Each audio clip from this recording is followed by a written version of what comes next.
E aí, Kardec, cortou o cabelo? Rapaz, eu não, tu achou um, foi pra cortar? Achei aqui perto de casa.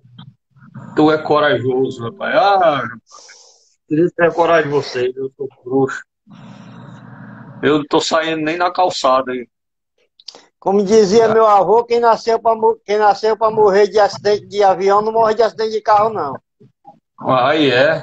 O André É. Raul tá por aqui. Boa tarde, André Raul. Rapaz, eu. Deixa pra lá, deixa pra lá. Vamos começar a conversar Bora, você dá a sobre. tônica aí, que o tema hoje é bom e não é acadêmico, não. Hoje ninguém vai à academia, não. Hoje nós vamos ao banco, mas é o banco da praça. Ai, rapaz, então tá é bom, porque enquanto nós estamos preocupados com isso, eu olhando aqui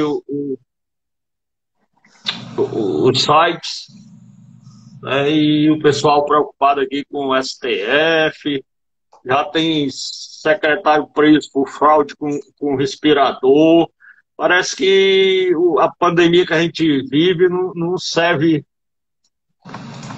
como lição, não, né, rapaz? Só uma notícia boa aqui, que os Estados Unidos já liberaram um laboratório para fazer um teste de vacina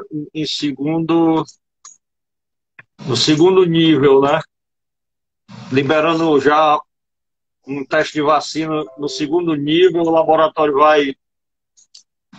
vai fazer essa fase de teste com 600 pacientes, com 600 seres humanos, já na segunda fase, e o laboratório também já está tendo sucesso nessa segunda fase, já está planejando a terceira fase da vacina para que consiga liberar uma vacina para atendimento à população. É. O Cristiano Brandão, da Caracuzinho, entrando aí com a gente. Grande Né? Cristiano. Então vamos entrar no tema, que é palpitante, certo?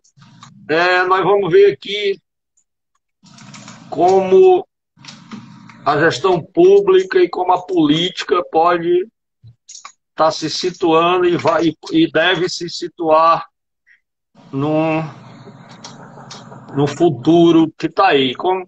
Não vamos seguir ao pé da letra o que diz a Madre Teresa de Calcutá, né? Se eu não me engano, foi a Madre Teresa que disse que o passado já passou, o futuro ainda vem, só tem o presente, e é do presente que nós temos que fazer as coisas.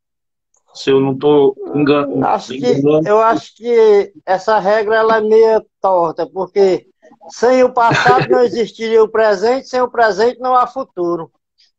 Rapaz, Então eu tem que prefiro não estar. discutir.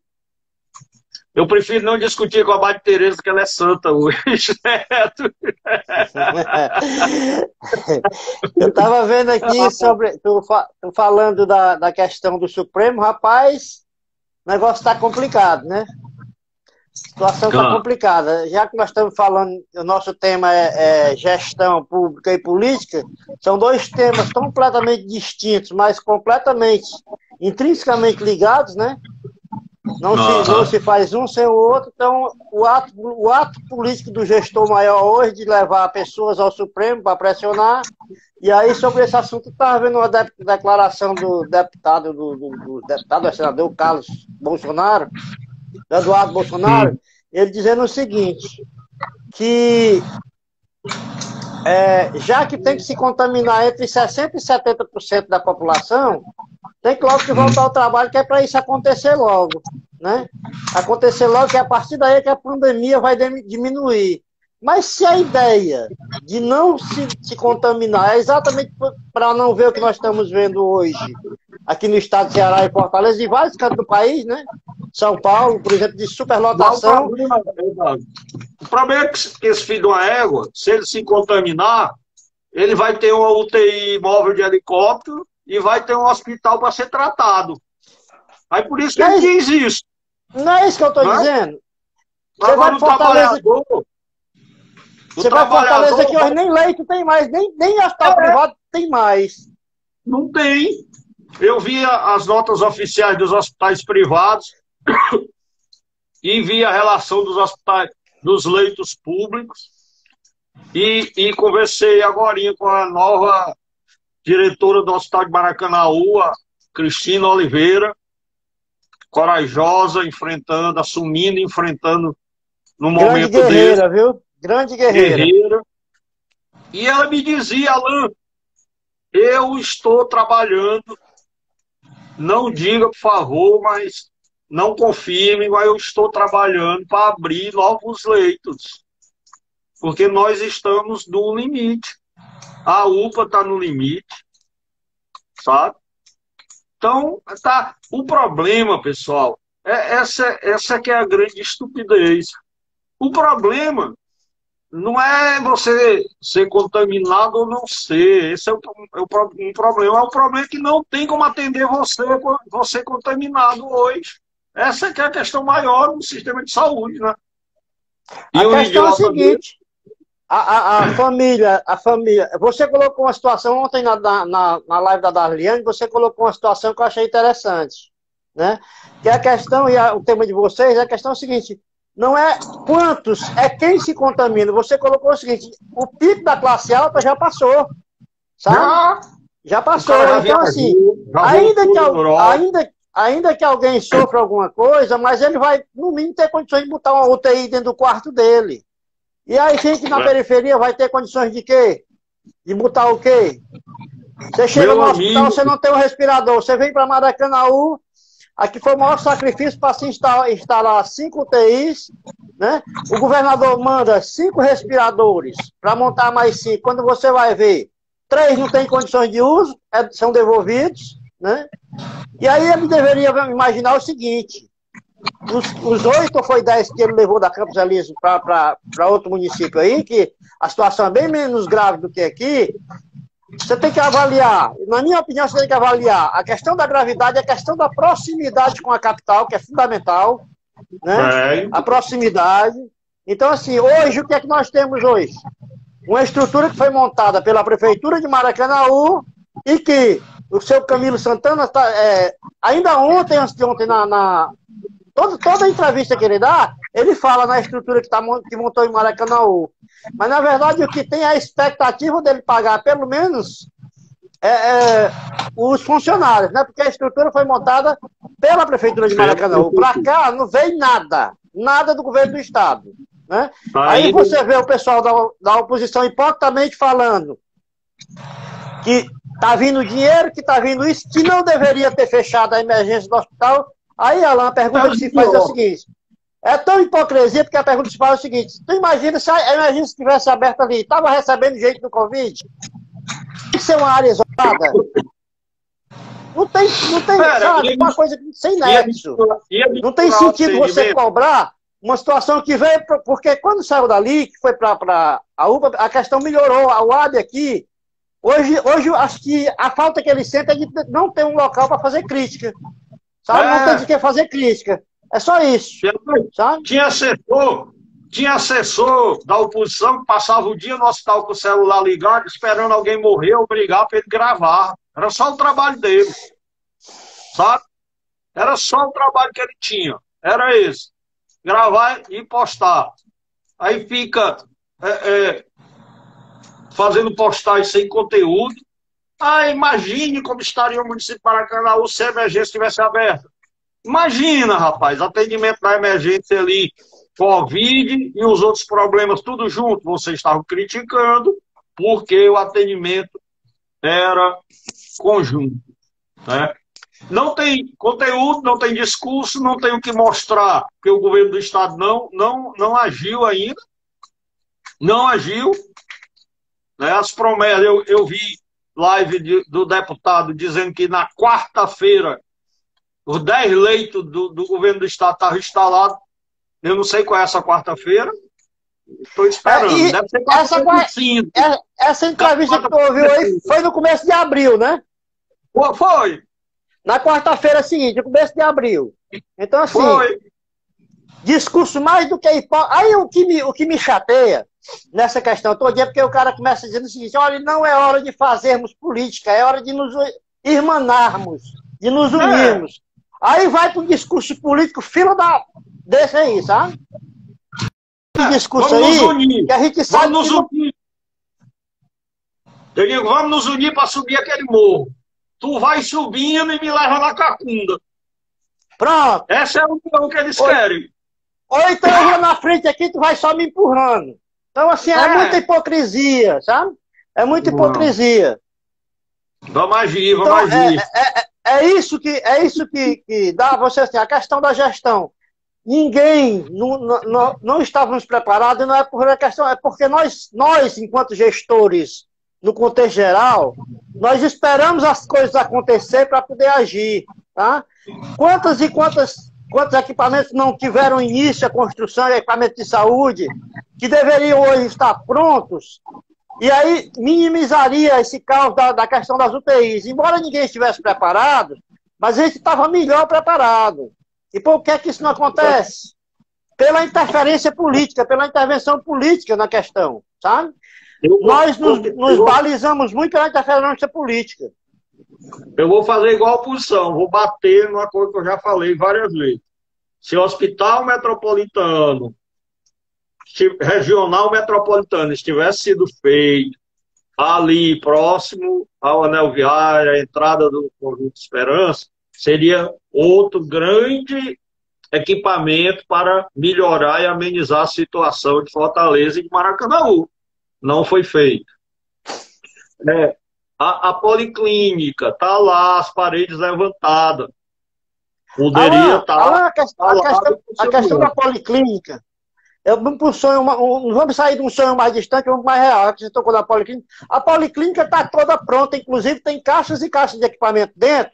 Então, se o governo do estado tivesse interesse realmente em dar uma estrutura mais digna para essa crise aqui em Maracanaú e adjacência, teria aberto nesse momento a policlínica, para esse momento agora, exclusivamente com leitos de UTI, para que fosse atendido pessoas com Covid aí, na policlínica. Então seria uma estrutura que teria o seu próprio isolamento, por ser distante de tudo. Então, assim, já está pronto lá o elefante branco, era só preparar e reestruturar, mas não.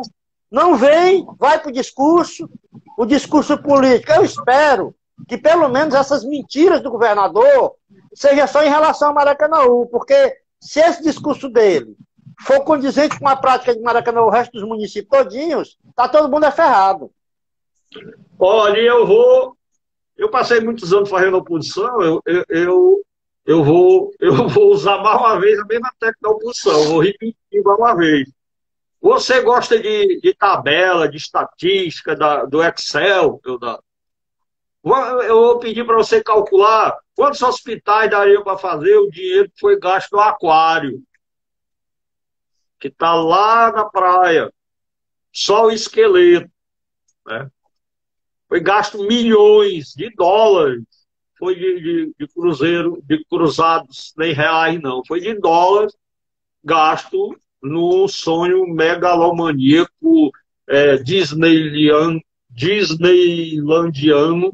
dos governadores, do grupo, né? Louco para andar de... Eles foram à Disney, ficaram apaixonados pelos aqueles brinquedos da Disney, e para não viajar com os filhos todo ano para lá sempre, quiseram trazer um pouco da Disney para o estado do Ceará, para a elite se divertir. E tá lá... Sairia muito mais barato os cearenses pagarem umas férias anual para a família todinha deles. E para Disney. Sairia mais barato, tá certo? Então, essa é a situação. Agora, vamos entrar aqui no tempo. Certo? Eu pensei que a gente já estava no tema. Rapaz, nós estamos mais, vamos... Eu andei dando uma complicada para você, certo? E comecei vendo a questão da gestão pública, o que poderia ser feito na área que nós estamos mais carentes hoje, que é a área da saúde, né, principalmente. E a gente vê, Davi, que na saúde as iniciativas maiores sempre foram na iniciativa privada, até usando a tecnologia. Por exemplo, o teleatendimento, né, é usado mais na iniciativa privada. O atendimento virtual gratuito com o médico, a plataforma, também era na iniciativa privada, agora com o Covid, parece que o Ministério da Saúde implantou, né? E o que a gente vê é que essa desigualdade, isso chega a uma desigualdade de contaminação. Ou seja, essa desigualdade da contaminação, onde os mais pobres são mais contaminados do que os mais ricos, põe a pressão para a reabertura econômica. Porque se você é menos contaminado e você vive da economia, você quer que a economia reabra, você não vai sofrer a contaminação e coloca os pobres em risco. Porque o pobre precisa do trabalho e do emprego. Então, o que a gente vê é essa gestão, essa pressão para que o comércio reabra, é um real interesse da classe rica utilizando as necessidades da classe pobre. Não sei se você pegou o que eu quero dizer. A classe pobre precisa do dinheiro, certo? E isso é utilizado pela classe rica, produtora, para incentivar que estão tirando dele o direito dele trabalhar, o direito dele ganhar o sustento dele. Enquanto que a questão legal aí devia ser de quem passou muito tempo ganhando em cima de você, nessa pandemia, tem o dever de manter você enquanto está acontecendo. O que é que você tem a dizer dessa minha...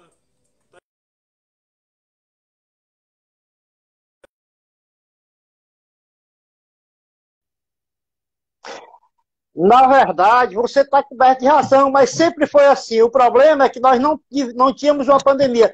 Mas a questão da classe pobre, a classe trabalhadora, sempre foi explorada pela classe mais rica. Então, tem que trabalhar. Tem que trabalhar para quê?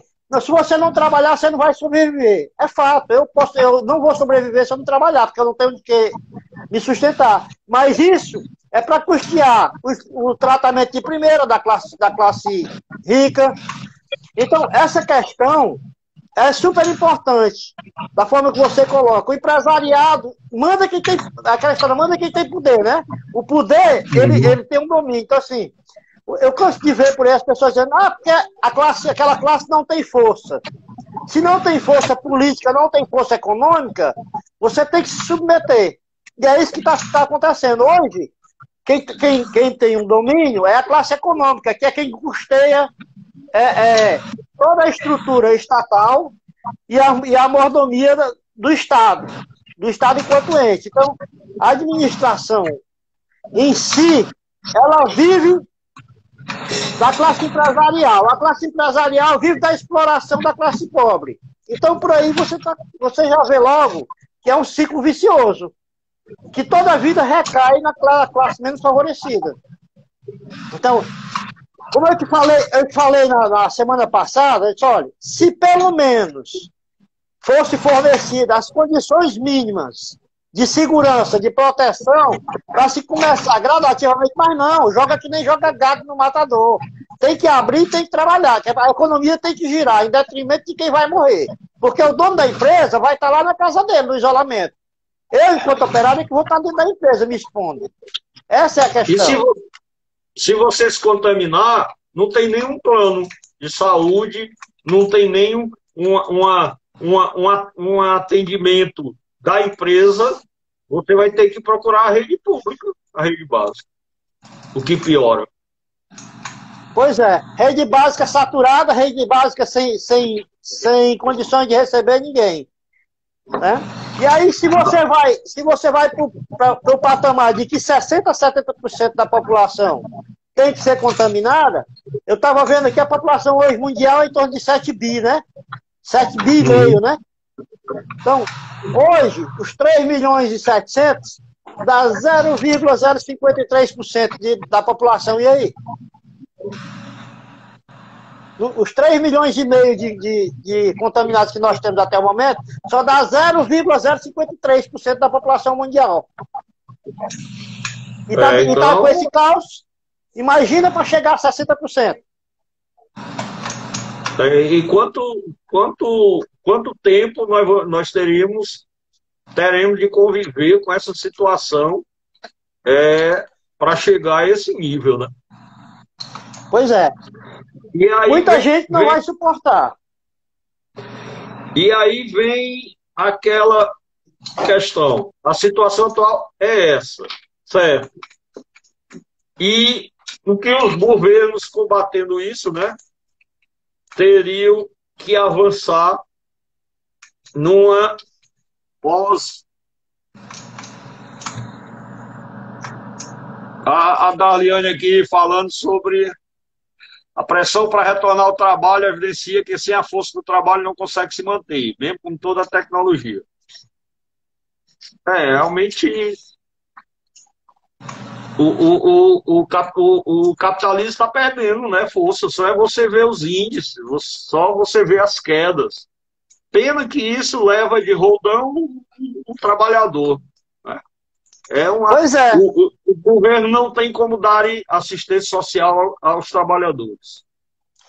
Eu acho que esse é o ponto crucial. Porque aquela estrutura que deveria estar preparada para momentos difíceis, ela só é preparada quando esse momento chega. Então, ao invés de nós estarmos nos preparando para enfrentar as dificuldades, nós começamos a nos preparar quando as dificuldades já estão exacerbadas, já estão num nível bastante elevado.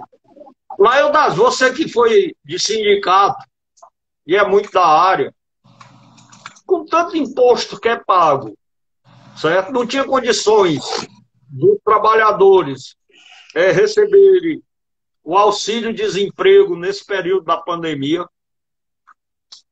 Como é que você vê isso?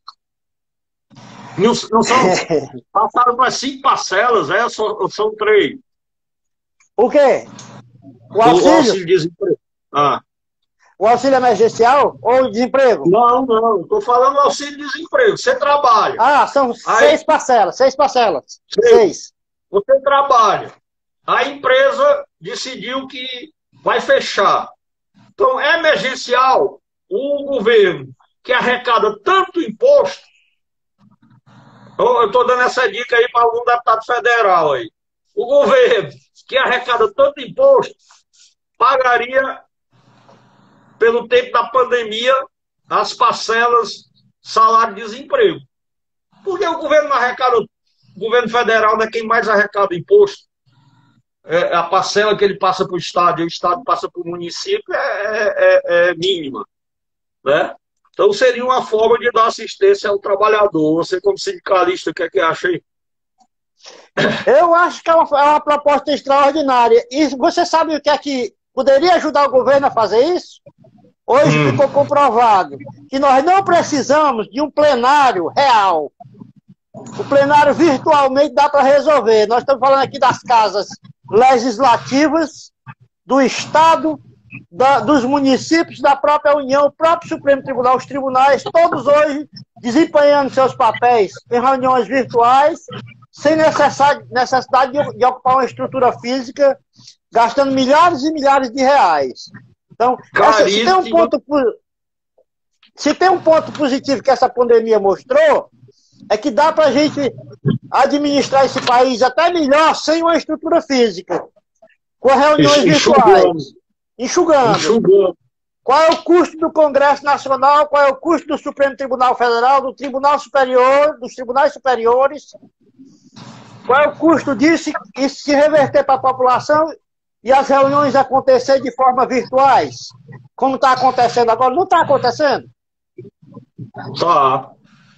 Olha, o que teria de economia de insumos, economia de cargos de confiança, economias... dá nem de energia, de água, não dá nem para imaginar a quantidade de economia que o país teria de recursos nesse período todo, rapaz. Seria maravilhoso. E até a visão... Aí alguém deve levantar o questionamento seguinte. Mas e os empregos que gerava? Tudo bem, os empregos tudo bem, são vários, mas quantos desses aí são rachadinhas? Quantos precisam realmente, hein? Quantos Quantos trabalham? precisam realmente? Quantos trabalham? Quantos são rachadinhas? Quantos estão batendo ponto para devolver o dinheiro? Ou estão simplesmente batendo ponto e não trabalhando? Realmente. Rapaz, essas nossas ideias aqui, essas nossas ideias estão dando muito o que falar aqui. O Vicente está levantando aqui se essas questões, o doutor Vicente Paulino, se essas questões não levam a uma questão ideológica, depende da ideologia do governo, da gestão. E também se não é uma crise de liderança, não tem líderes para conduzir as propostas, as ações políticas. Essas propostas jamais serão encaminhadas por qualquer um que seja de esquerda, de direita, de centro. Jamais serão encaminhadas. Isso aqui não vai passar de mera ilusão nossa aqui debater isso aqui, porque assim, quem estiver lá tem o interesse em manter a estrutura que está. Foi assim no passado com o PSDB, foi assim durante os 13 anos do PT, está sendo assim ou pior agora nesse ano e pouco do Bolsonaro. E aí o país se acabando numa pandemia dessa e o cara discutindo a saída de um ministro, de um delegado, de um diretor-geral da Polícia Federal para proteger o nicho familiar. Então, não tem sentido. Isso não... Eu estou com nojo dessa palavra ideologia. A Daliane está perguntando se nós estudamos em Harvard. Eu digo, para nós, a nossa faculdade da vida, Harvard é fichinha. Lembre-se que eu comecei dizendo que nós íamos falar não dos bancos das faculdades, mas do banco da praça. Mas, olha, o que você levantou uma questão. Rapaz, eu vou dizer uma coisa, que se eu tivesse uma audiência maior nas redes sociais, talvez eu fosse lacrado, né? Uma palavra que está muito em moda, agora lacrado completamente nas redes sociais. Mas o problema é que nós estamos, eu gosto muito de estar lá, nós estamos a anos-luz de qualquer nível de cultura de alguns países da Europa. Anos-luz. Na saúde, na gestão pública, na educação, na cultura. Na política. Estamos anos-luz, esse é que é o problema. Né? Então você vê que a Alemanha trata a questão de uma forma, passou por sufoco, não houve briga política, você não viu um partido criticando o outro, nada. Era o pessoal, a galera toda da política, da gestão, tentando resolver o problema, né? A Dinamarca, a Suécia, a Espanha mesmo, a Itália que sofreu. Coreia, você vê a China, onde tudo começou. A China conseguiu controlar com um número de contaminados menor do que o número de mortes que o Brasil tem hoje. E hoje o que é que acontece? Nós já vimos a experiência desses países todinha. Estamos no pico, no olho do furacão, como diz os meteorologistas, e estamos preocupados se o ministro saiu, se o ministro gravou as conversas do presidente, o presidente está preocupado se o gado dele está no meio da rua fazendo manifestação, o filho do ministro, do presidente está preocupado se tira o delegado da Polícia Federal que estava perseguindo ele. Quer dizer, cara, desse nível, nós vamos ter que fazer o quê? Nós vamos ter que nem questionar, nós vamos ter que aceitar as políticas desesperadoras que os governadores estão tentando fazer. Essa que é a questão.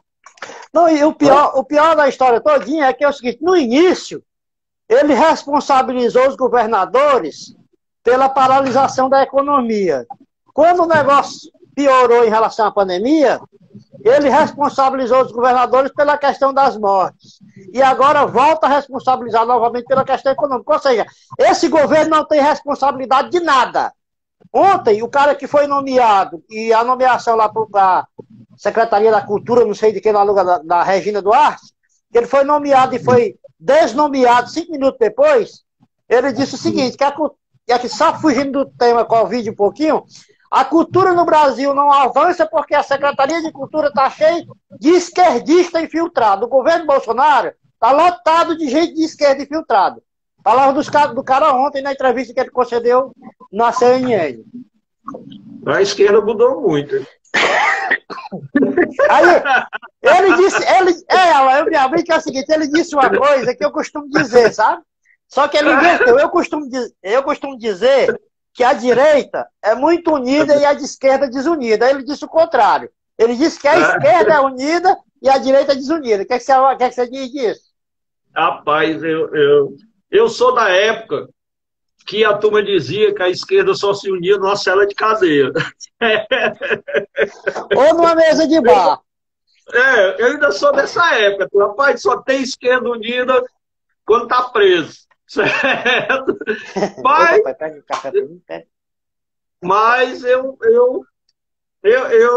a gente tenta, mas a situação é tão, assim, é tão, rapaz, ficcional. É incrível. Você, cara, você tá na sua casa, eu tô aqui, o Vicente, a Edna, Daliane, o Emerson, que tá aqui com a gente, a Mari, que entrou agora. Poxa, nós estamos todos em casas preocupados, rapaz. Preocupados com a situação do Brasil. E os caras que foram eleitos para fazer isso, que tiveram a chance histórica. Olha, para mim, cara, que vivenciou a política, eles tiveram a chance histórica de pegar o Brasil num momento desse e de sair como as pessoas que conduziram o barco dentro da tempestade. Isso é uma chance histórica. E muitos homens públicos querem pegar, não querem fugir dela, não. A maior parte dos homens públicos gostam de desafios, de coisas que o marquem na história, que o deixem na história. Mas não. O cara se despedaça para manter um poder que ele não sabe nem como vai estar quando passar a pandemia. Essa é a questão. O meu inglês é horrível, mas tem aquela série de zumbis, né, que uma epidemia bate no mundo, que transforma as pessoas em zumbis, e os diversos grupos de humanos que escapam, que constroem cidadelas, ficam se degradando uns contra os outros pelo poder de uma cidadelazinha pequena. Assim parece essa coisa. Um briga pela Secretaria de Cultura, o outro briga pela PF, o outro briga por aquilo. E o que era para acontecer? Rapaz, era para estar um Conselho Nacional, com cientistas, com estrategistas, com o presidente conduzindo, diariamente analisando, com os governadores participando, o fórum de secretários de saúde. Para todo mundo, cara, para isso, para resolver o problema e não tirar a desesperança do nosso povo. Mas não. É complicado. Viu? Nos países europeus, você não vê falar, nesses momentos, você não vê falar em esquerda, direita, oposição, situação. Você vê falar no país unido, irmanado, lutando contra o mal. Aqui você tem a briga da esquerda com a esquerda, da direita com a direita, da esquerda com a direita, da direita com a esquerda. E aí essa luta que você diz aí pelo Ministério X, pela Secretaria tal, se fosse uma luta por esse Ministério ou por essa Secretaria para trabalhar em prol da população, até que era aceitável. Mas o pior é que é simplesmente para ter o poder de controlar, de manipular e de usar em benefício próprio. Um abraço aí do Jânio Tavares, nosso amigo da Ascom, na luta aí para divulgar as boas notícias para o nosso município. Um abraço, Jânio. Grande cara, vamos achar. Eu sou um cara que hoje, eu dou graças a Deus, acredito que é uma das coisas que me sustenta diariamente, eu ter, eu fui ateu, comunista, depois fui budista, que para mim não é uma religião, é uma filosofia de vida. O budismo me ajudou muito a ter paciência, a meditar, a me imaginar no lugar do outro, a ter a compreensão do porquê o outro age daquela forma. O budismo é muito assim, é, é, é, é você se colocar na posição do outro. Isso vai fazer com que você entenda por que ele está agindo daquela forma e você tenha uma maior capacidade de aceitar o comportamento dele e até mesmo de compreender o mal que ele lhe faz, certo? Mas depois eu, com uma boa reflexão e com fé, passei a acreditar em Deus. Isso tem me ajudado muito. Eu frequento a igreja videira, mas eu sou muito liberal. Eu acredito que Deus é um só. Deus é um só. Eu não me prendo muito a regras. E outro dia eu estava assistindo a missa com a minha mãe, né? Missa na TV com a minha mãe, e o padre fez um sermão muito interessante, muito interessante. Quando ele coloca a diferença de você ser pastor, né, e de você não conduzir sem ser pastor. Você sendo pastor, você vai à frente do rebanho. E as ovelhas lhe acompanham, né? Elas seguem o seu caminhar, o seu exemplo. Você vai à frente. Esse é o pastor de ovelhas, né? Você pegar e for olhar. Enquanto que outros tipos de pastores, eles têm que ficar atrás, tangindo o gado ou o outro animal, para que ele não saia dali, certo? Tangendo. Né? Então, quando você vai levar o gado, os vaqueiros vão de lado, os cavalos vão atrás, tangendo o gado. Né? Então, é isso que a gente sente falta no Brasil. A gente sente falta no Brasil de um pastor, não no sentido religioso, mas daquele líder que vá, dê o exemplo e a gente acredite e vá. Toda a nação, não para dividir a nação. Né? Pô, vamos ficar em casa, é quarentena, olha, vai ter problema econômico? Vai. O governo está estudando como é que nós vamos ajudar. Está aí o auxílio emergencial, o Bolsa Família vai continuar, nós vamos ver com as empresas, não deixar as empresas demitirem. Mas, poxa, e não aquele que diz, eu quero botar esse gado para essa posição aqui. Pessoal, todo mundo aí, eu quero abrir um comércio, manda todo mundo entrar nos carros e ir para a rua, e todo mundo ir lá para frente do Planalto. Os caras. Essa é que é a questão. Né? Os caras centralizam o poder, centralizam a arrecadação dos tributos nossos, como você colocou perfeitamente, que os municípios e os estados são meros pedintes de uma coisa que é nossa, é tirado de nós, levado para lá e lá vem rateado. Da forma que eles bem entendem, passando por todos os filtros, inclusive os filtros políticos. Né? Quando chega nos estados, vem mais filtros em relação aos municípios. Né? É o que aconteceu, por exemplo, aqui, voltando aqui para o nosso tema, é o que aconteceu, por exemplo, aqui em Maracanã. Baixou um pouco. O som baixou para mim. O som baixou. O teu ou o meu? O teu. Não, eu estou ouvindo baixo. Não sei se sou eu. Eu acho que... Tá ouvindo agora? Estou mais baixo. Eu vou pegar um fone. Eles estão com fone ou isso? Alguém aí, por favor, identifique se o som está saindo ou não. Para mim o som está saindo baixo, mas... Vê se é o fone. O Jânio disse que está normal. Está normal, beleza. Acho que é porque tentaram ligar para mim aqui e mexeu no meu. Deve ser. Mas também eu não sei se é... Eu não sei se é tá a minha normal, internet ou é a tua. Pode continuar. Eu não sei se é a minha internet ou é a tua, porque tu tá meio que em câmera lenta. Isso tá normal em todo mundo. É só a central aqui que tá ruim.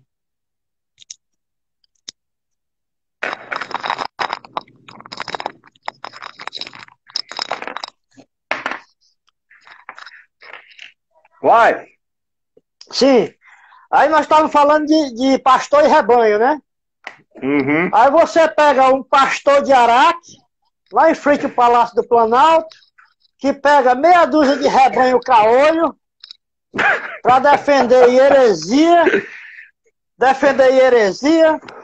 aberrações jurídicas e democráticas. Então, assim, a nação fica atônita, aí o rebanho fica perdido, o resto do rebanho fica perdido. E aí é quando se diz que não tem como se desvincular a gestão da política. Se a política vai mal, a gestão vai mal. Se a gestão vai mal, é porque a política está mal. Não tem como desvincular isso. E aqui embaixo fica todo mundo aqui esperando uma condução lógica. Quando não vem, que aí se toma uma atitude, aí diz que a gente é retrógrado, que o Estado e os municípios estão querendo mandar mais do que o presidente. Então, assim, é melhor a gente obedecer aquela frase que ele falou, né? Calar a boca. Era melhor ficar calado. Né? Carlos Jarbas aqui com a gente, o grande pensador, nosso amigo. Mas nós que militamos na política, a gente sempre escuta alguns clichês que são muito verdadeiros. Todo espaço que não é ocupado, vem alguém e ocupa. Isso é lógico. Então, o presidente nunca ocupou o espaço de tomar decisões. Os governadores vieram e tomaram. Olha, o governador está vendo lá no seu país, as pessoas morrendo, a saúde em colapso, ele vai ficar. Então, se não tem uma liderança, porque, olha, o povo brasileiro, Eudásio, ele é um povo que ele gosta de líder. Ele gosta, independente da ideologia dele. E ele, não é tanto a palavra pode estar errada, não é que ele gosta. Ele espera que o líder dê a ordem para ele fazer. Nós somos nós somos um povo que a gente nós não somos um povo rebelde, assim, né? Então, o cara, mesmo não tendo votado no presidente ou não simpatizar, mas ele espera que o presidente tome a decisão, rapaz. Ele espera o horário lá nobre, que o presidente vai abrir lá o espaço oficial e vai falar. Sempre. O presidente vai falar hoje. Ele espera. E não teve. Não teve. Isso, minha amiga Rosa, gosta de ser comandada. É uma verdade. Eu já disse que eu estou com medo de levar pedrada por algumas coisas que eu estou dizendo aqui hoje, mas é verdade, o brasileiro ele gosta de ter alguém no comando. Não sei se porque tira a responsabilidade dele da ação, mas ele gosta. E nós não estamos tendo. Nós não estamos. As poucas ações que ele tomou foram todas para criar mais caos do que o que nós já estamos. O ministro ia de manhã defender o isolamento social, ele saía no outro dia de manhã. Ou seja, por um bom entendedor, aí não precisa nem meia palavra aí, todo mundo entendia que ele estava demonstrando que não concordava com a posição do ministro. Né? E não tinha o poder. E também pior, não tinha o poder, porque quem pode exonera, quem não pode aconselha. Adiou. Agora saber se isso é coisa dele ou se é porque ele é manipulado exatamente por alguém que está por trás dele. Né? Ou seja, o corpo empresarial precisa que as empresas voltem a funcionar. E aí, quem foi para a rua de graça, e aqui eu não quero nem fazer nenhuma conotação não, mas o que você vê é que o empresariado naquela época da campanha estava na rua bancando a candidatura, que foi uma das campanhas, e isso foi positivo, a campanha do Bolsonaro, foi uma das mais baratas da história. Por quê? Porque foi custeada pelo empresariado, que hoje está pressionando para receber de volta. Está pressionando para receber de volta. Então isso aí não é... Se ele pudesse estar ao lado do povo ele estaria. O problema é que ele não pode. Ele ficou atrelado. Querendo ou não, ele está atrelado. Então isso aí entra no que... E aí nessa questão que você está colocando dos governadores, eu entendo perfeitamente que o poder de fazer isso, até por conhecimento de causa, seria dos próprios governadores. Alain, ninguém conhece a tua casa melhor do que tu que vive dentro dela. Então não é a União que vai dizer como o meu Estado. O que é no meu Estado que vai ficar aberto ou que vai ficar fechado, não. Essa competência aí é para ser do Estado mesmo. Porque é o governador ou é o prefeito. Rapaz, eu tenho que parar de fazer a live, porque quando eu tô com o Eudásio, eu começo a soltar a língua. Eu já ia dizendo uma coisa, eu vou refazer o que eu ia dizer. Aí vem os constitucionalistas, não era esse termo que eu ia usar, mas eu vou usar agora. Aí vem os constitucionalistas, legalistas, defender que a Constituição não diz isso, a Constituição não diz aquilo. Filho, eu nunca vi, em momento de crise, em momento de perturbação pública, eu nunca vi grandes líderes defender o legalismo. O que você espera e vê de grandes líderes é tomar decisão para enfrentar o problema. Essa é que é aonde separa o homem de criança. É onde separa os homens das crianças. Sabe o que é que a Constituição diz? Sabe o que é que a Constituição diz? Um dos princípios basilares da sociedade, o direito à vida. É isso que nós estamos defendendo. Tá? Então está lá na Constituição, é o direito à vida, meu querido. O resto é o resto. Sem vida não tem andamento, não. Como a Darliane coloca, é um estado de exceção que nós estamos vivendo. E qual é a maior defesa que pode existir para o ser humano? É a vida. Sem a sua vida, só como eu que acredito na vida espiritual, vai esperar alguma coisa lá em cima. Mas aqui acabou. Essa que é a questão. Tá? E aí, depois desse preâmbulo todo, dessa entrada, eu vou levantar aqui uma questão. Esse governo que está aí, tratando a pandemia dessa forma que ele está, Eudásio, ele tem condições de fazer 3 coisas, vou usar a sua palavra aí bonita que você usou, basilares, para pós-pandemia. 1, ampliar as condições de atendimento médico. 2, garantir emprego e renda. 3, expandir o crédito e outras formas de ajuda a pessoas e empresas. São 3 coisas fundamentais que nós vamos precisar pós-pandemia. Você acha que esse governo, nessa direção, tem condições de garantir a ampliação das condições de atendimento médico, a garantia do emprego e renda e expandir o crédito e outras formas de ajuda às pessoas e às empresas? Com a metodologia que está sendo adotada aí, nem 1000 anos, se ele chegasse a isso. Com a metodologia de governo que está aí, de jeito nenhum, em hipótese alguma. E aí, quando você fala na questão da saúde, o primeiro ponto é que teria que ter, você também tocou nisso ontem com a Darliane, a universalização, sabe? Porque hoje, o Estado é responsável por uma área X, o município é uma área Y, e a União manda parte do recurso que tira dos estados e dos municípios. Então é o seguinte, meu amigo, quanto é que custa a saúde no Brasil hoje? É X.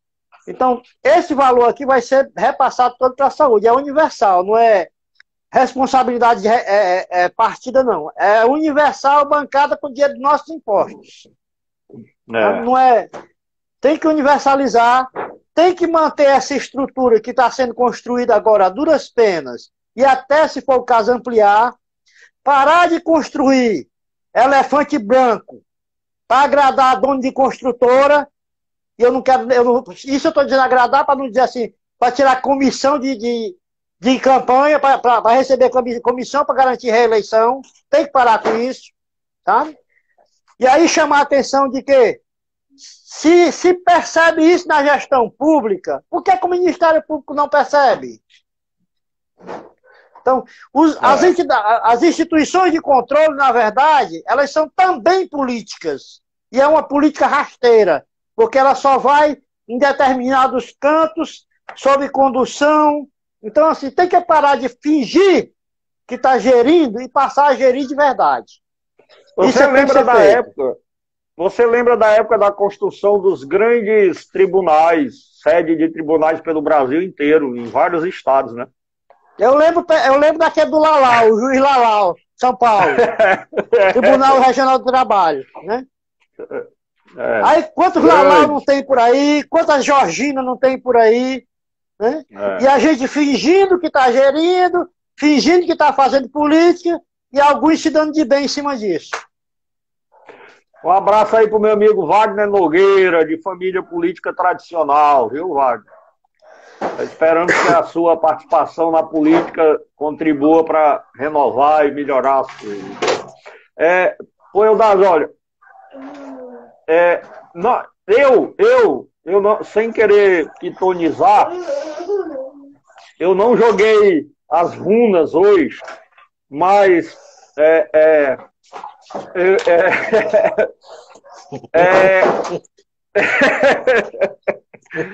olha, passou a pandemia. Rapaz, tomara que eu não esteja falando pela boca de nenhum anjo. Passou a pandemia.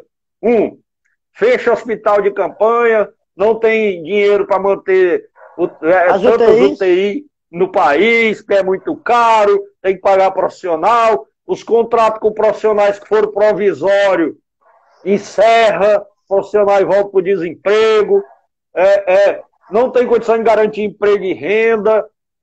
Rapaz, eu morro de medo disso. Acaba o auxílio emergencial.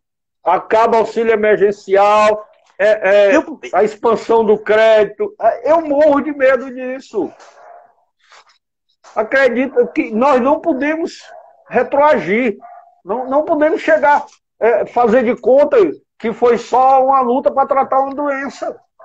Não foi, rapaz. É uma coisa que está abalando a humanidade, abalando a forma da gente viver, né? E eu não enxergo capacidade desse governo que está aí de enxergar a necessidade de mudar o modus operandi da atuação política. Essa que é a questão. Para o futuro pós-pandemia, seria bom que nós pudéssemos contar com a manutenção e ampliação do que está sendo construído hoje, que nós pudéssemos contar, e daí para frente, para sempre, com poderes virtuais, dessas reuniões virtuais se mantivessem, para que se pudesse economizar dinheiro naquelas estruturas milionárias dos poderes, continuaria eleito, representando, mas fazendo as reuniões de seus gabinetes, de seus escritórios, e essa estrutura que é milionária, bilionária anualmente, se reverter em favor do povo, voltar para o povo. Mas, infelizmente, o futuro pós-pandemia vai ser o mesmo que nós temos ou que nós tínhamos antes. Talvez pior, porque nós vamos ter perdido centenas de vidas, amigos nossos vão ter morrido, e a gente vai continuar fingindo que está governando, fingindo que está gerindo, fingindo que está administrando e fingindo que está fazendo política. Essa é uma questão clara, sabe, Eudásio? Eu não vejo nenhuma perspectiva de que se enxergue essa necessidade emergente mesmo de você mudar a prática política, né?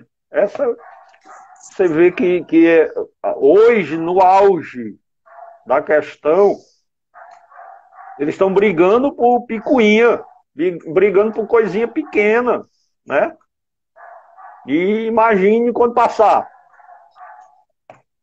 né? Como é que vai ser?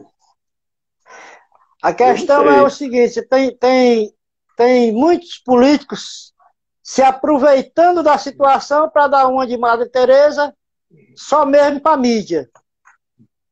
Faz uma pequena ação, faz uma divulgação gigantesca. Quando, na verdade, se as ações fossem gigantescas, não precisaria nem da divulgação, porque saltariam aos olhos, né? O problema hoje é o faz de conta. Nós vivemos no mundo do faz de conta. Eu vou ali, distribuo uma máscara, bato uma foto, boto na mídia, me saio bem. Eu vou ali,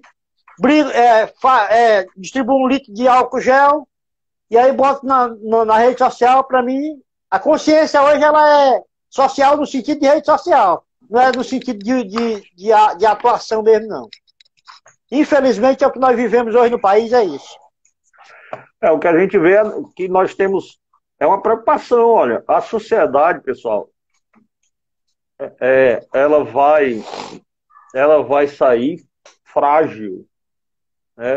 Eu me preocupo em ler várias fontes de estudos, porque tem muita gente preocupada com pós-pandemia. Muita gente. Pode entrar aí na internet. Tem muita gente preocupada com pós. Nosso amigo Kleber Ribeiro, que está fazendo uma live de ação com artistas. Vai ser uma live muito grande lá no Acaracuzinho, viu, Eudásio? A TV Pitaguari está à disposição para ajudar, se for necessário e no que for preciso, viu, Kleber? Eu vi hoje a primeira propaganda da live. Parabéns pela iniciativa. Nós, em um determinado momento, nós pensamos também, mas nas nossas estruturas e as nossas condições não estavam possíveis, e nós ficamos muito felizes com a iniciativa do pessoal do Acaracuzinho com essa live. Pois, voltando, Eudásio, o que eu digo é que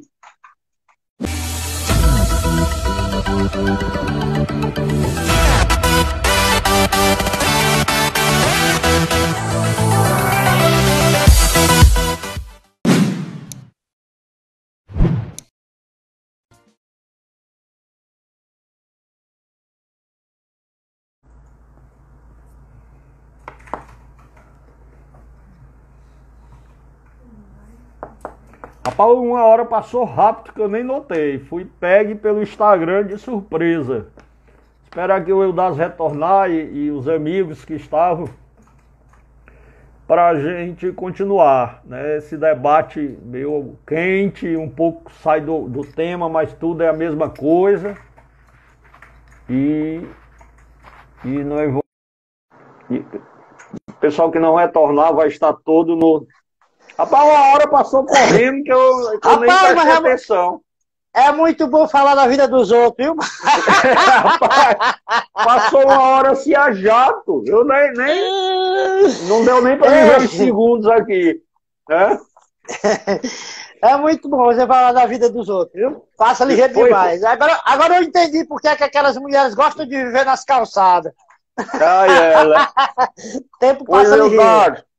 O pessoal está retornando aí, mas como eu estava dizendo, olha, pelo que a gente está vendo,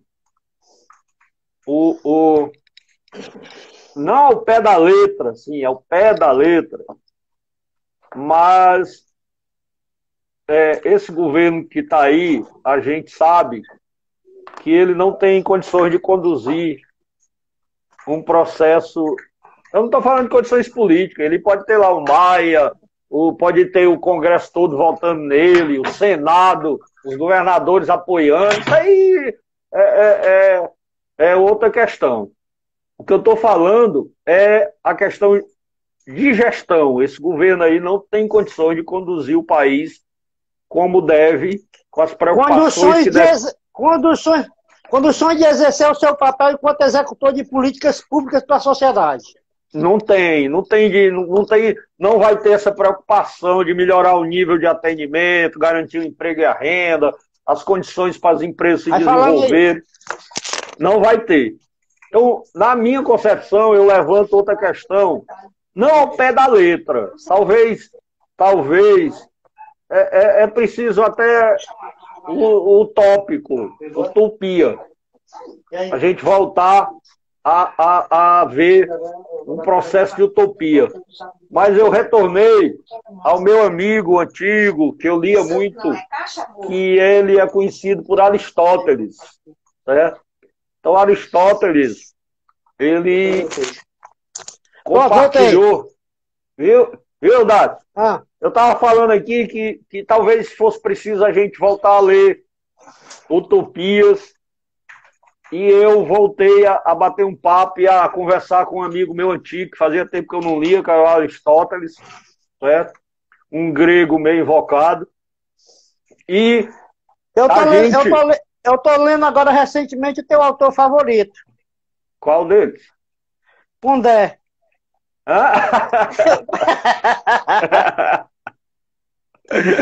Rapaz, então meu amigo Aristóteles disse, Alan, cara, tudo bem, a democracia é uma coisa maravilhosa, é ótima, mas talvez a gente tenha que, não seria melhor aí usar uma aristocracia, sabe, o governo dos melhores, é um governo de exceção,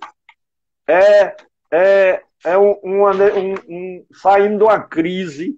Então, se nós tivéssemos um governo de nível, rapaz, esse governo de nível ia se cercar, dos melhores. Cara, é salvação nacional. Pô, eu não ia me cercar do deputado Joaquinzinho da Maria, lá da PQP, só porque o Partido dos Imbecis Moralistas indicou.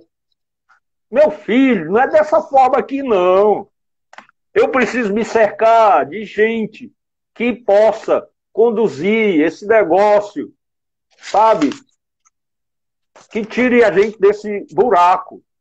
Uma espécie de aristocracia, o governo dos melhores. Cara, os melhores médicos, os melhores cientistas, os melhores administradores, os melhores pensadores sociais. Vamos cercar aqui, filho. Vamos fazer um governo de salvação nacional. Sabe? Vamos discutir aqui como sair disso aqui, como conduzir esse processo. Os melhores pensadores da classe operária. Vamos lá. Mas você tem que se cercar por obrigação, cara, do deputado Nozinho de Piracicaba, porque o partido dele indicou. O doutor Joaquim da Silva Manel, não sei o quê, porque foi indicado pelo outro partido. Então, qual é o currículo que esses caras têm, além de ter comprado voto para ser eleito? O problema é o seguinte, o problema é que o povo coloca o político no poder, mas o povo não tem a consciência o bastante para manter esse político no poder ou tirá-lo. E aí entra o parlamento, entre as outras forças políticas partidárias. Que sem esses agrados, o cara não se mantém no poder. Você veja que o nosso presidente, ele foi eleito sob a promessa de hipótese alguma incorrer no erro dos outros. E agora o próprio Centrão, que o Centrão eu chamo é o fiel da balança, né? O Centrão sempre foi o fiel da balança, que antes era representado pelo PMDB, e agora é representado por uma série de outros partidos aí. Então, como é que funciona o fiel da balança no caso da política? Ela vai mais ou menos aqui, tá aqui o fiel.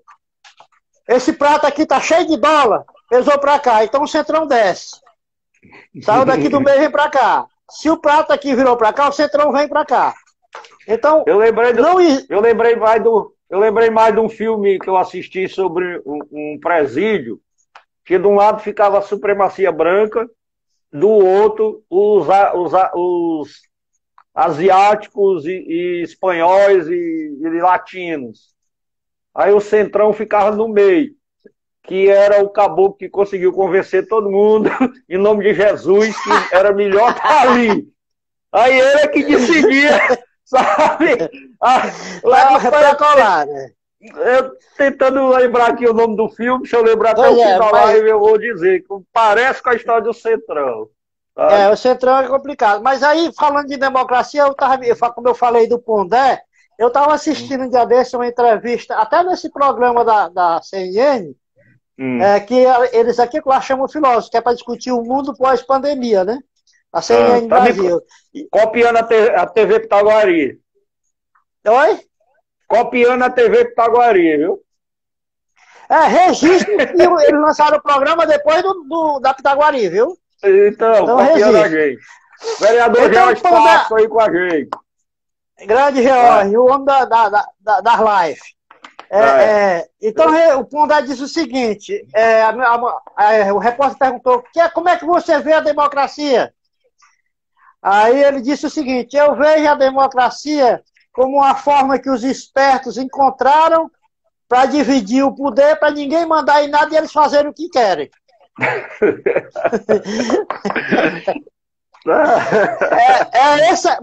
Aí ele complementa, né? Mas acima de qualquer regime é o melhor. Embora ninguém mande nada, ninguém consiga ninguém para mandar em nada. Porque é muito fatiado. Pois, Eudásio, nós vamos chegar no impasse entre uma outra visão que eu estava vendo, é que nós vamos chegar... Essa daí não foi uma indireta, não, foi uma indireta, viu? Foi bem no rim. O homem das lives é outro, eu faço só uma perdida. Foi bem no rim essa.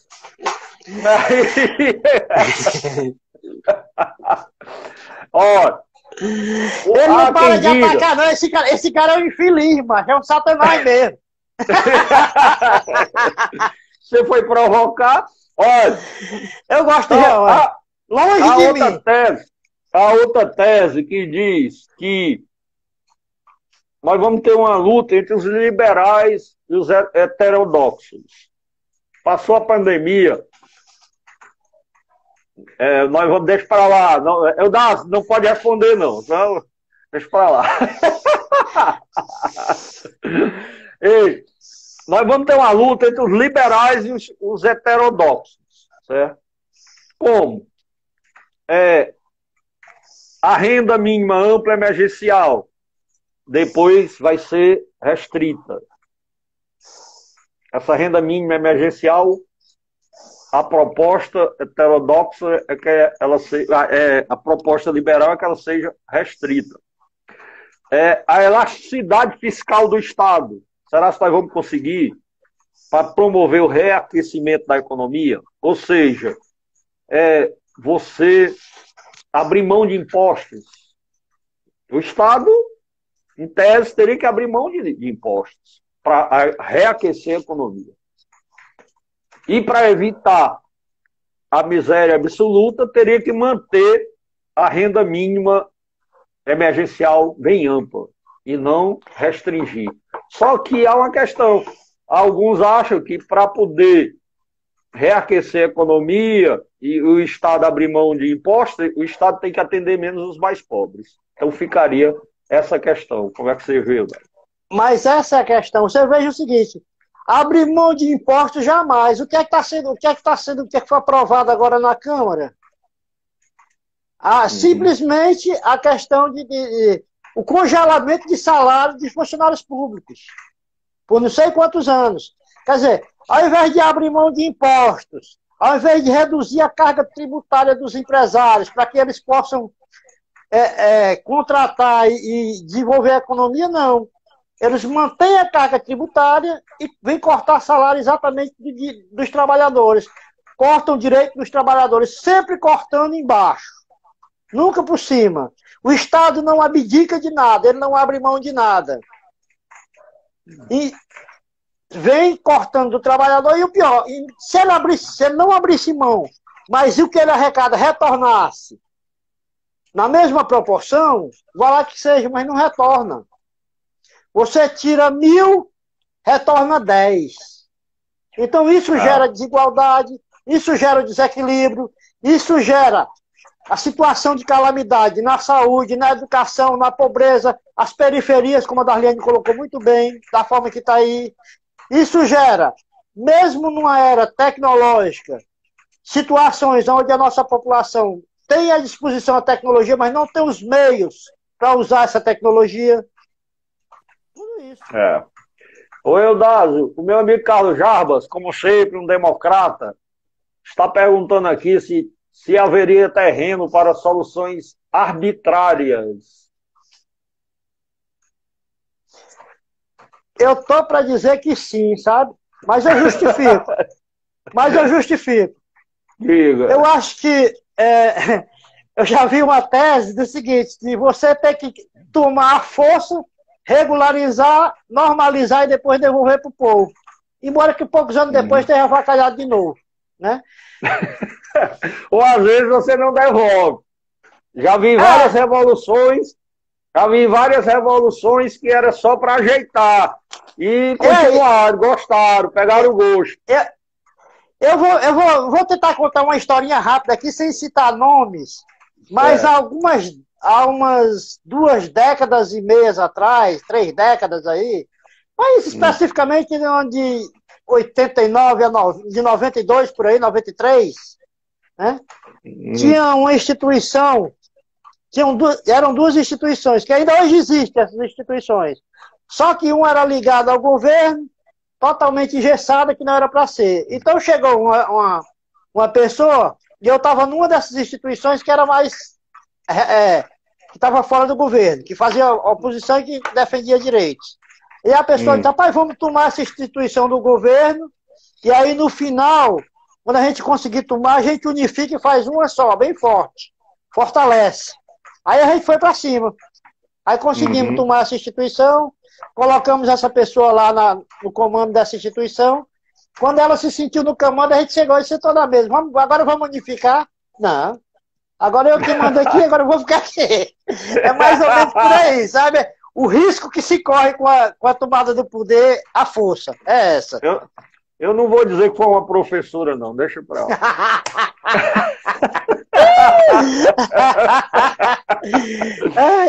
Eu nem me lembrava que eu estava contando essa história para o Arquivo Vivo de Maracanãú, rapaz. Pois essa foi outra questão agora, Dado. Eu ia tocar agora no ponto que o Jarbas tocou. A virada na ordem estabelecida. Né? Muita gente usa essa questão do caos, do problema na nação, para haver uma virada na ordem estabelecida. Né?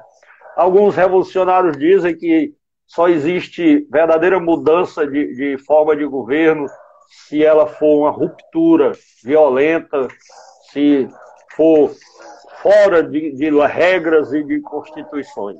Senão, quem assume vai se adaptando o que já era. Né? Isso existe em muitas coisas.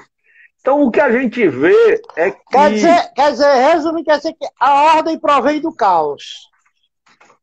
Uma nova ordem. Você tem que gerar o caos para obter uma nova ordem mais segura. É a história que prova. Nem que essa nova ordem, lá na frente, precisa de outro caos para que ela saia. Mas o problema é que essa droga essa nova ordem não chega, porque no carro nós já estamos, meu irmão. Porque, não se pode dizer que nós queremos que volte à normalidade. Não pode, porque é normalidade. Se parte do problema que nós estamos passando é por causa da normalidade, rede de proteção social insuficiente, uma sociedade desigual, uma economia frágil. Por que nós queremos voltar a isso? Nós estamos passando o que nós estamos passando por causa disso. Porque a gente tem uma rede de proteção social insuficiente, que deixa o povo nos bairros, nas ruas, nas favelas. Nós temos uma sociedade desigual, onde poucos ganham muito e muitos ganham pouco, e temos uma economia frágil. Aí o cara diz, não, nós temos que fazer tudo para voltar à normalidade. Mas, filho, essa normalidade é que nos levou onde nós estamos. Sabe? Isso é que é preciso entender. O que nós precisamos é de uma nova ordem. Não tem para onde correr. Porque nós vamos ficar em ciclos. Eu acho que eu estou voltando ao meu processo quando eu era revolucionário. Mas vai demorar. O problema, cara, é que para você criar uma nova ordem, na minha visão, você precisaria de novos elementos para integrarem essa nova ordem. Entendeu? Se você cria uma nova ordem com as mesmas ferramentas, mecanismos e peças que tem hoje, movendo a política, essa nova ordem ela vai sempre voltar a ser ao seu status inicial. Ela vai sempre voltar a ser o que era. Eu não estou dizendo, Eudásio, que... olha, talvez eu esteja, sei lá, a minha visão não é esquerda, centro-esquerda, centro-direita, eu não estou falando disso, não. Eu não estou falando disso, não. Pronto. Então estamos falando de coisa. Organização mesmo, mesma coisa. Esqueça. Recomposição, reestruturação da sociedade. É uma recomposição. Pronto. Uma recriação do Estado. Uma recriação, recriar o Estado, rever as bases econômicas do país e criar uma grande coalização de forças sociais. Eu só vejo um caminho dessa forma. E eu não vejo esse governo aí com capacidade de abrir mão das coisas para fazer isso. Sentar numa mesa e chamar as outras forças sociais para sentar. Na verdade, hoje eu vejo isso como uma impossibilidade, porque eu não vejo um cenário para isso, não é só pela forma, não é só o criar a nova ordem, é quem vai estar coordenando, quem vai estar inserido nessa nova ordem. A sociedade, como você disse muito bem no início, ela precisa de líderes, ela gosta de ser liderada. Tá? Então, automaticamente, essa nova ordem teria que ter líderes. Certo? E se os líderes fossem os que estão hoje aí, independente do que está no poder ou não, com os vícios que tem hoje na política, essa nova ordem, infalivelmente, irremediavelmente, ela voltaria ao caos que é hoje. Olha, Eudásio, eu vou ser bem simplório. Quem quiser pegar essa live e guardar para me atacar depois, pode usar. Eu vou ser bem simplório, certo? Aliás, hoje eu estou bem aberto, assim, sei lá. Eu tô aqui com a minha orelha esquerda pegando fogo, porque o Raul ligou para mim aqui. Eu desliguei para ele. Raul, depois eu te ligo. Olha, eu vejo dois exemplos simplórios de criação de uma nova ordem que mudou o perfil das coisas. Eu vejo dois exemplos. Quem quiser, um deles é o estado do Ceará, pós os 3 coronéis. Vigílio, Adalto e César Carlos. O que é que aconteceu? O pessoal do SIC, eu não estou querendo saber se são capitalistas ou isso ou aquilo, eu estou falando da nova ordem. O pessoal do SIC, Centro Industrial do Ceará, conduzido por Tasso Gereissati, Sérgio Machado, e tendo um gêniozinho por trás, que foi o homem que botou tudo aquilo, Beni Veras, que era um intelectual de primeira, criou uma nova ordem no estado do Ceará. Foram para cima, pegaram o empresariado, os pensadores de universidade, os formadores de opinião. Tasso foi eleito e o estado do Ceará teve uma mudança drástica na economia, na educação, em todo canto. Quem quiser tem a crítica a eles políticos. Eu estou falando de que quem for realmente historiador e descer, vê que dos 3 coronéis para a administração dos empresários, houve uma ruptura de gestão. Estou dizendo que é uma revolução. Essa ruptura agora eu vou dar uma de entrevistador e de âncora. Essa ruptura, ela durou até quando? Até o reino dos Ferreira Gomes ou ainda está hoje, na sua opinião? Rapaz, você agora quer me complicar. Porque é o seguinte, eu te disse que uma nova ordem criada com o fator humano nessa situação, impreterivelmente ela retorna ao erro anterior. Então, diga aí. Quando os Ferreira Gomes tomaram o poder, passaram a ter a velha prática política. Correção, tomaram não. Quando o povo deu o poder aos Ferreira Gomes. Quando o povo deu o poder aos Ferreira Gomes, eles passaram a ter uma visão da velha prática política. Certo? Não estou dizendo que o Tasso foi revolucionário, mas eu admiro muito essa capacidade que ele teve. E aí eu vi falar muito. Eu vou levar mais chibatada. Vou descer. Vi outra ruptura de processo de gestão quando o Roberto Pessoa ganhou a prefeitura do Júlio César em Maracanã. Em 2005. Em 2005. Maracanã era administrado como uma colôniazinha, um municípiozinho pequeno do interior, não tinha oportunidade de emprego para os seus filhos, o comércio era tacanho, a relação com os empresários era pífia, a relação política até com os partidos políticos não existia, era de apadrinhamento. E quando o Roberto ganhou o poder, mudou toda a forma de gestão, tanto administrativa como política. O que é que o Roberto fez? Passou a negociar com os partidos políticos. Os partidos políticos passaram a ter comprometimento com a sua gestão, indicando através dos partidos e não através dos padrinhos, dos amigos. Era através dos partidos as indicações políticas. As instituições políticas passaram. As instituições políticas passaram a funcionar. A funcionar. As secretarias foram negociadas com os partidos. Sempre é negociado. O Júlio dava para o Cambeba e dava para os amigos. O Roberto começou a negociar com os partidos. É porque muita gente confunde negociar com negociata. O negociar, ele é legítimo, ele é democrático e ele é palatável.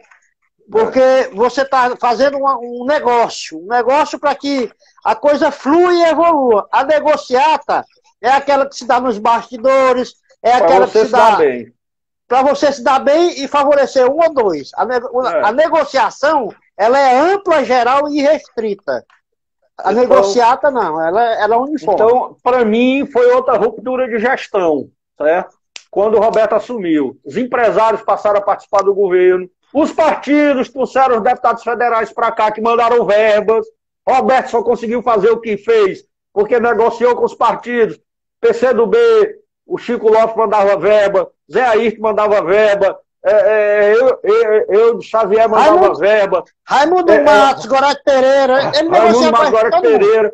Todo mundo. Ele passou a abrir. Rapaz, eu quero que não é mal feudo, não. Eu quero que o município cresça. Eu vou crescer junto, todo político quer crescer. Não me interessa se você é esquerda, se você é direita. Veio para Maracanã, para fazer Maracanã crescer, está dentro.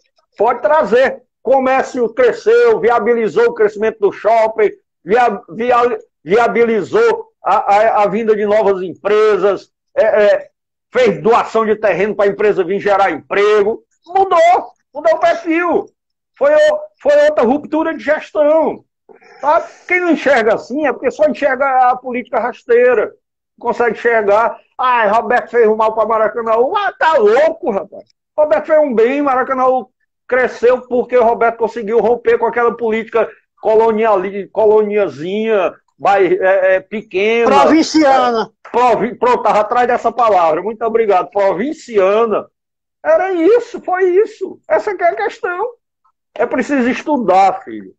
Preciso dar uma olhada nas coisas para você entender. Né? Minimamente você tem que viver a história para poder falar da história. É mesmo parte dela. Então, isso é o que aconteceu. Né? Então, o que o Brasil vai precisar é isso. O Brasil vai precisar que a gente tenha essa visão de que precisa haver uma ruptura com a forma de fazer política hoje. Esquerda, direita, centro. Quem tiver a coragem de sentar na mesa e dizer, eu vou fazer uma coalizão social. Vou chamar todos os segmentos sociais para sentar. Vou chamar as bases econômicas, comércio, empresa, serviço. Pessoal, do jeito que está não dá, nós vamos ter que alterar isso aqui. Vou recriar o Estado. Essa que é a questão, recriar o Estado. Eu lembro, Alan, que era dito que o PT e o Lula dividiram o Brasil, né? Uhum. Quando o Bolsonaro foi eleito, era com a proposta de unificar o país. Né? O que aconteceu? A divisão continuou, só mudou de lado. Não, mas isso aí eu sempre disse, olha, pela primeira vez o Brasil vai ficar dividido em esquerda, direita. Porque antes o Brasil era dividido, o grupo do Aécio manda em Minas, o grupo do PSDB manda em São Paulo, o grupo dos Feira Gomes manda no Nordeste. Era um grupo sem ideologias. Hoje, são grupos com ou tem que aderir a ideologias. Então, a direita se organizou, a esquerda já era organizada.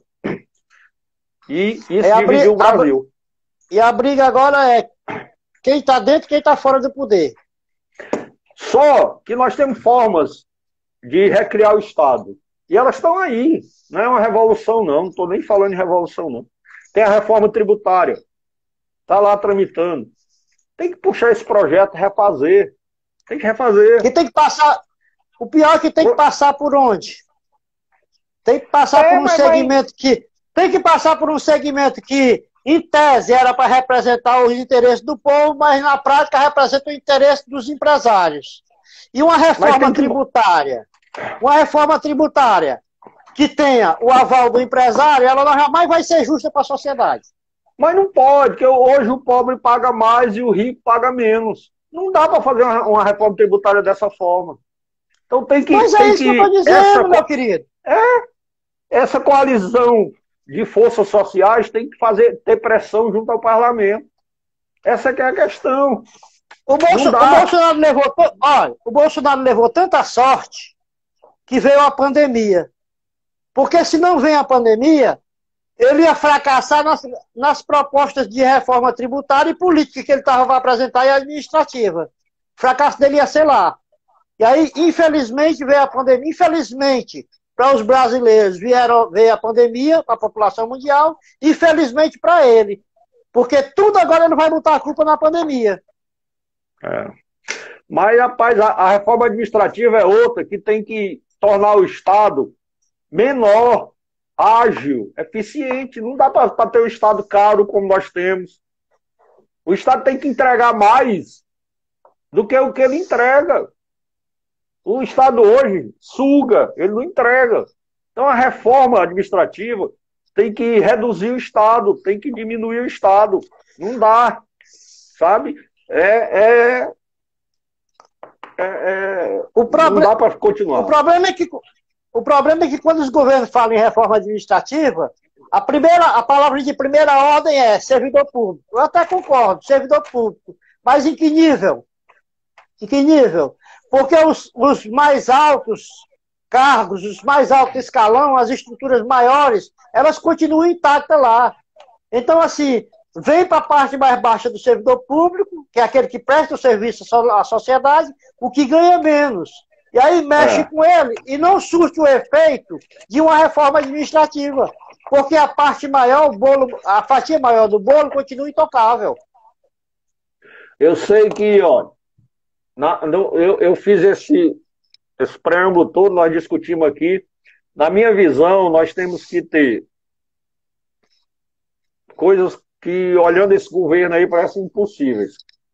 Que é superar a nossa desigualdade, ter um crescimento econômico e uma estabilidade democrática. Democracia, economia e desigualdade. Aí eu acho que nem no paraíso de Adão tinha isso. Rapaz, eu acredito que nós viemos fazer uma live para gerar esperança e vamos sair daqui. Eu nunca vim para cá com essa intenção.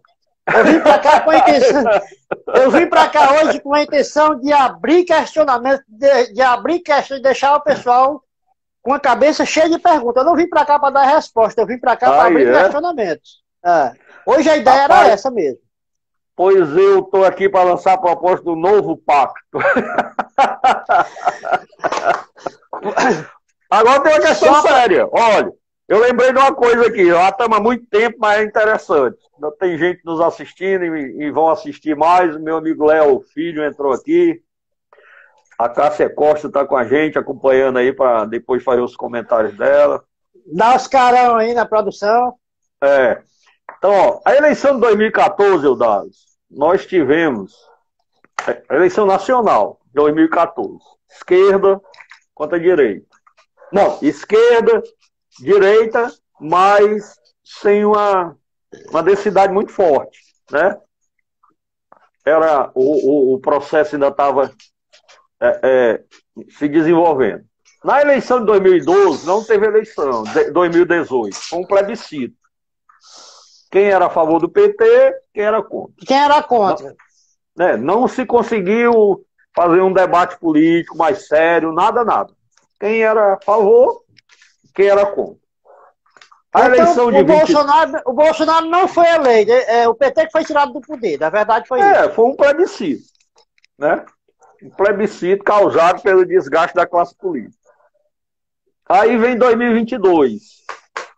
Nós vamos ter a chance, cara, de realmente ter uma eleição presidencial onde a gente possa avaliar o que nós queremos para o país. Nós já tivemos lá a esquerda, tivemos ou espero, sei lá, que tem esses 4 anos do Bolsonaro, né? E, nós brasileiros, vamos nos conscientizar que nós vamos ter a chance de discutir, qual é o país que nós queremos pós essa pandemia, pós essa incapacidade de gestão dos nossos dirigentes, de conduzir uma crise dessa. Nós é o que sobrar de nós, do jeito que está aí, sabe? Espero Deus que a gente consiga contornar isso até o fim do ano e comece um processo de reconstrução do país em 21 e comece a discutir o país, discutir as questões para que em 2022 a gente consiga ter uma eleição, uma eleição centrada, uma eleição onde a gente não tenha que esteja só lutando para tirar o Bolsonaro. Sei lá, eu não acho que isso aí é uma boa eleição, só para tirar o Bolsonaro. Acho que a gente tem que ter uma eleição. Vai se repetir o fato de que a eleição só para tirar o PT. É a mesma coisa. É o mesmo erro. O problema erro. é o seguinte, o mesmo erro. O problema é um ciclo vicioso. Enquanto não surgir, se é que vai surgir, realmente nomes que estejam interessados em fazer políticas que o Brasil anseia, vai ficar nessa, elegendo um para tirar o outro, elegendo um para tirar o outro. Infelizmente, o caminho para isso é o que está se desenhando, porque no momento eu não vejo outra alternativa. Né? Não vejo outra alternativa. E para finalizar, eu vou voltar de novo para o teu autor favorito. Rapaz, eu adoro ler a direita. Esse cara é muito bom, esse Pondé é bom demais, viu? Né? Ele nessa entrevista ele disse o seguinte: a repórter perguntou a ele qual é o seu maior receio no pós-pandemia. Ele disse uma coisa que eu fiquei assim pensando. Se o meu maior receio é que o nosso único ganho seja aprender como é fácil cercear nossas liberdades. Essa pandemia também mostrou esse lado. Você fica preso, o Estado está te cortando todas as suas liberdades, hoje por uma necessidade. Aí ele disse que o receio dele é que futuramente isso não se torne uma rotina. Mesmo sem a pandemia, uma forma de controle da liberdade social. Eu sei. Porque com essa prática, por exemplo, tem no bairro X tem um aumento de violência.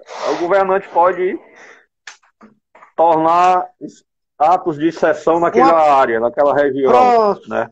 Exatamente. Isso se tornar uma rotina para resolver os problemas que deveriam ser resolvidos de outras formas. Né? Agora, exatamente. Você vai para um bairro de periferia aí, onde o índice de violência está alto. Naquele bairro ele está com o toque de recolher. A partir de 9 horas não sai mais ninguém de casa. Vamos diminuir a violência. Né? Agora, Lance, é um risco. É um risco. Então, assim, ele disse que essa nosso cerceamento de liberdade por necessidade hoje não se torne uma prática política no futuro para qualquer coisinha se invocar esse instrumento de cerceamento de liberdades. Né?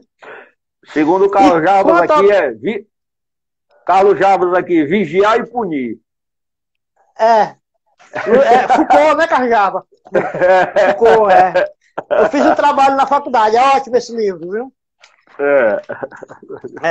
Aí, Alan, se é que se pode tirar algo de positivo, sempre, geralmente, o dualismo nos faz tirar alguma coisa de positivo, mesmo das coisas ruins, né?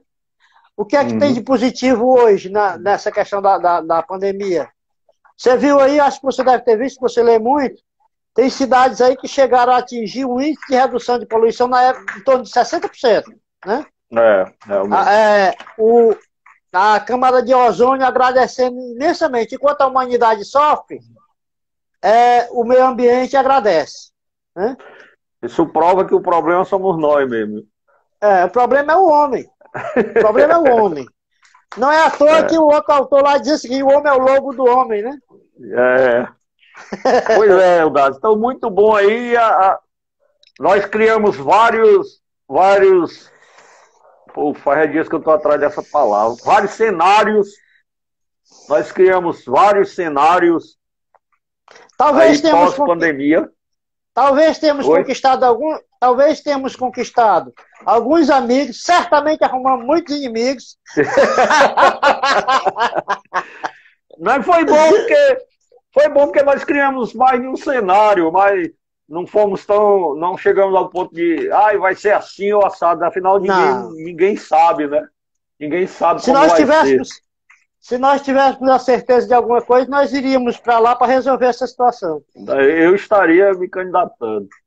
Agora, se houver um governo dos melhores, eu vou mandar meu currículo. Olha a pretensão. O problema não é nem o currículo, é porque tem que ser aprovado.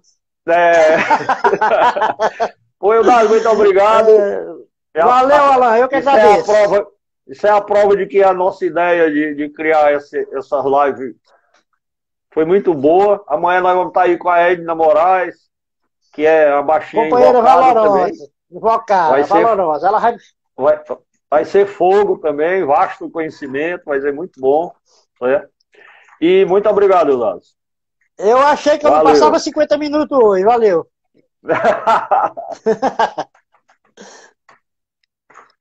Então aí, encerramos aí mais uma live. Antes eu quero dizer a vocês que um dos maiores sentimentos que nós devemos ter é a gratidão. Como diria uma autora que eu estou lendo, a gratidão é vinho para a alma. E eu recomendo a você que você leia esse livro, Buda Dançando numa Boate. Buda Dançando numa Boate. Ele foi escrito pela Paula Abreu. Paula Abreu, ela é uma treinadora de desenvolvimento pessoal com o maior número de seguidores no Brasil. Ela é internacional. Ela tem só 5,3 milhões de vídeos dela foram assistidos. Milhões dos vídeos dela foram assistidos. E ela tem mais de 165 mil pessoas que já fizeram seus treinamentos online. Buda Dançando numa Boate. Não é autoajuda, não é aquela coisa cheia de clichês e de frases perfeitas, não. Muito bom, recomendo, certo? E ela tem uma historinha dela que eu gosto muito sobre essa questão da pandemia e do que vem depois. Sabe, ela foi contratada por um grande executivo para assessorá-lo, e ela perguntou ao executivo por que ele tinha escolhido ela dentre os vários currículos que ele recebeu. Ele disse que tinha escolhido porque ela tinha feito uma pergunta a ele nos poucos 12 segundos que ele tinha conversado com ela, alguns anos antes. Aí ela ficou assim, aí perguntou o que foi. Aí ele disse, olha, eu estava contando para você que eu tinha três propostas, eu tinha criado 3 cenários para mim pós-aposentadoria, e eu estava esperando a decisão da empresa para mim decidir, para ver qual era o cenário que eu ia seguir. Aí você olhou para mim e disse: como é que uma decisão tão importante para a sua vida o senhor está deixando na mão dos outros? E isso fez com que ele a contratasse. Então a questão é essa: como é que decisões tão importantes nas nossas vidas nós deixamos na mão dos outros? Né? Vamos assumir as nossas decisões, porque toda decisão que a gente tomar, não só na vida pessoal, povo, mas na política, ela é uma decisão que está mexendo com a sua vida. Não deixe sua decisão ser tomada pelos outros. Tome a sua decisão. Muito obrigado e até amanhã.